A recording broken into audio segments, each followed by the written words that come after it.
I'm Abby, and this is my 2010 Ford Transit Connect. I bought it last year in the spring with about 22,000 miles on it, so it was very low mileage. It's now about 45,000, so I've driven it a lot this last year. I converted it in the span of like 3 months in the beginning of the summer last year. By the way, my mom's recording. Hi there. So, thanks, Ma, and she helped me build it too. So yeah, we're gonna come around here, throw some shoes under here, just a little extra storage space, and I keep my water here. I'm not sure how many gallons this is, but it's been plenty enough for me. It lasts a few days. I don't drink that much water. And it's a great place to store it because I don't use that space. And here's a trash can that's a little bit spacious. It takes up a little bit too much space. You could get like some kind of bag or something that sticks to the seat more to save space. I'm not really sure exactly what I'm going to explain first here. I guess I'll say overall the van is insulated with sheep's wool insulation and foam board on the floor, sheep's wool on the wall and ceiling, the walls and ceiling, and then on the floor I put down on top of the insulation, I kind of put some studs and framed it, and then put some plywood subfloor. I'm not sure how thick that is. It's probably like ½ an inch. And then on top of that I put laminate, and it came out really well. I know you're not supposed to screw stuff into laminate flooring because it can expand and contract based on the temperature, but I did screw in these kind of stairway or stair, I'm not sure what they're called, but they go on like stairs. And I screwed them in. I just cut these off with like a handsaw. Is the overhead storage, which is just a very thin piece of plywood, as you can see, super thin and flexible, but strong enough to support everything. It just kind of extends from this plastic piece that already came with the van, and I just kind of laid it back there. I didn't screw it in or anything, and then it just expands that overhead storage out to here. These supports are just screwed in 2 places to the metal, and they're super solid and are not going anywhere. And then it's just supported with a 1x2 that I screwed right into the bottom of it. And so I was always kind of worried about whether what I was doing was going to be structurally sound enough, but somehow it's all held together, and you don't need to be as perfect as you might think. So up over here I've got all my bedding, and can you see that up here? Okay. I've got all my bedding, pillow.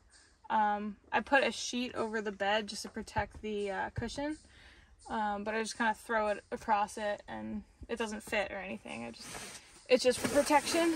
And then all my clothes go here, and I did live in this van for 2 months, and this was plenty of storage for me for my clothes. It wasn't the winter or anything, so I wouldn't recommend it in the winter because you'd need a ton more clothes and blankets and everything. But for the summer it's great. You can fit a lot of clothes in here. And then just my toiletries bag, towel, and that's basically the overhead. I don't know what I would do without it. There would not be enough space in this van for living if it weren't for the overhead. This piece of netting just kind of came with the van already, and then I repurposed it and put it in the front, and it has a really cool look, I think.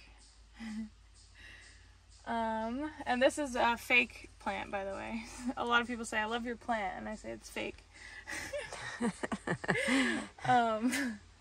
It would be possible, but hard to keep a real plant alive in here. Shout out to Hannah Lee Dugan. I don't know how to pronounce your last name, but you're amazing for keeping plants alive in your van. So next up is actually, I think we'll come around the back for this.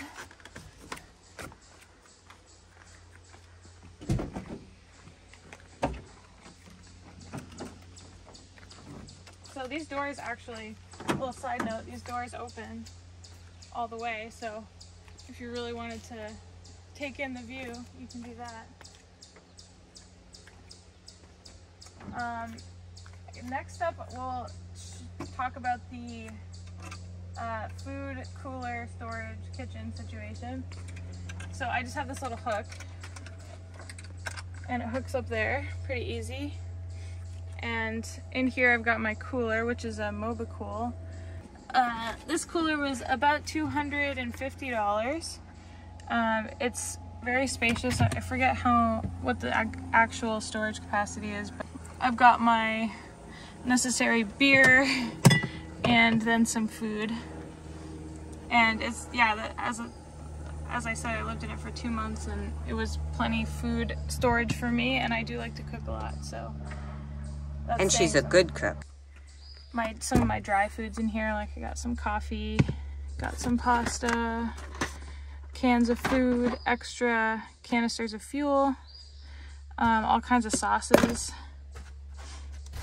and that's plenty of storage. And then up here I have some easier to access items.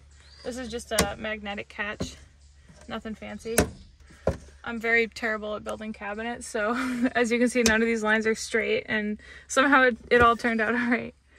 But I've got some salt, easy access, a banana, just some rice packets, and then when I make coffee in the morning, I can just easily pull out like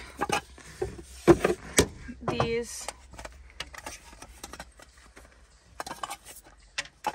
And this is my little MSR Pocket Rocket stove. It screws right into the fuel canister, and then I can just fill this with water and boil it. This is where I usually cook. So this was super easy to make, just a little piece of crappy plywood. As you can see, I've burned off the plastic sometimes when the stove gets a little too close, but it's fine. It's not that noticeable. I keep my stove back here. It's just a small 1-burner Coleman butane stove, and the butane goes in here. Just a little canisters, you have to replace them a lot, but it's okay. But basically you don't need a match or anything to start this. You just lock the butane in place and then turn this, and it ignites. And so I love this little thing.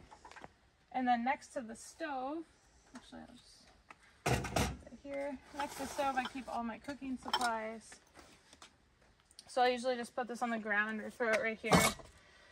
I've got my dirty towel, which I never wash, a coffee mug, some plates, my one pan that I use, and a little coffee maker. You've probably seen this one before. This is a slat bed. So it's just made of, I had a video that I published where I made this bed in like a day. I just got really focused on it, and it was pretty easy. Like once you started on a portion of it, you could just kind of keep going. It wasn't a lot of brain work, but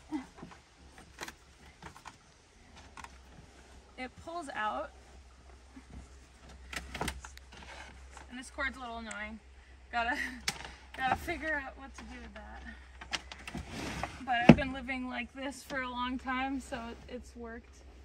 But basically it pulls out, and I chose to use like larger pieces of wood for the slats, and a lot of people go smaller. It makes it harder to move in and out when they're smaller, but I think it does make it a little bit more comfortable. So in the future I would put down some kind of like thing that covers, like that just kind of covers it to make it less bony feeling. But this just kind of goes there, and then it's plenty of space for me. Not so much for 2 people, but it's good for 1 person. This is a good single lady van. It's not to discriminate against the guys, but it's short. So if you're a short dude, then yeah, this will work. But it's a single lady van. That's what coverings. I keep my Reflectix just back there behind the bed. They're not blackout, they're just one sheet of Reflectix, and I just kind of stick them in the windows. I don't have ties or glue or anything to like keep them in place. I just kind of stick them in there and they kind of fit around the rubber. This tour is very random. I didn't really plan it out. It's just like, you're doing great. Thanks. It's like I forgot about this and this and this. And then hooks in a few places. Hooks are always useful. Could always use more of those. So this is my switch panel. This turns on the lights. They're not on a dimmer or anything, so it's just one setting. This one controls the max air fan, which you've seen a million of those, so I'm not gonna show you how that works. This is just a simple power inverter. I definitely would have gotten a nicer one if I were to do it again. This one's really annoying. It just beeps a lot. I don't know why. So I don't use it to charge things that often. I'll usually try to like go to a coffee shop and charge my electronics there. This is a 12 volt, 100 amp hour deep cycle marine battery that is charged off of the car's main battery. This looks really unprofessional, and it is. So I just wouldn't, you don't want to touch the red wire and touch the frame of the car at the same time. Let's just say that. So we've got the battery isolator, which prevents this battery from draining the car battery when the car's not running. And then it's also cool because you can jump your own car just by pushing this button, so you don't need jumper cables or another car. And then basically the power goes to the switchboard and tells it what we're controlling. And then we've got 12 gauge wire, I believe, coming out and connecting all the lights and the fan, and then connecting back in here. So I forget the exactly how it works. I think I tried to black it out because it was a very stressful experience. But it's a pretty simple electric system. It's a great car. I keep calling it a car, but it is a van, but it feels like a car and it drives like a car. And the gas mileage is really good. So I'm actually selling this van right now, and I'm gonna miss it a lot, but I've got a new gas guzzler Ford. What? I'm gonna show it. Oh yeah. I've got a Ford E250 2013, so it's a little newer but much higher mileage. I'm really excited to start building that one out pretty soon, so I'm definitely gonna document better, or I'm gonna try to document better, like the whole building process of that one. So yeah, thanks for watching, and let me know if you would have done anything different, or if you have any cabinet making advice, like please God, just help me. But yeah, thanks for watching, and I'll see you when I start this next conversion.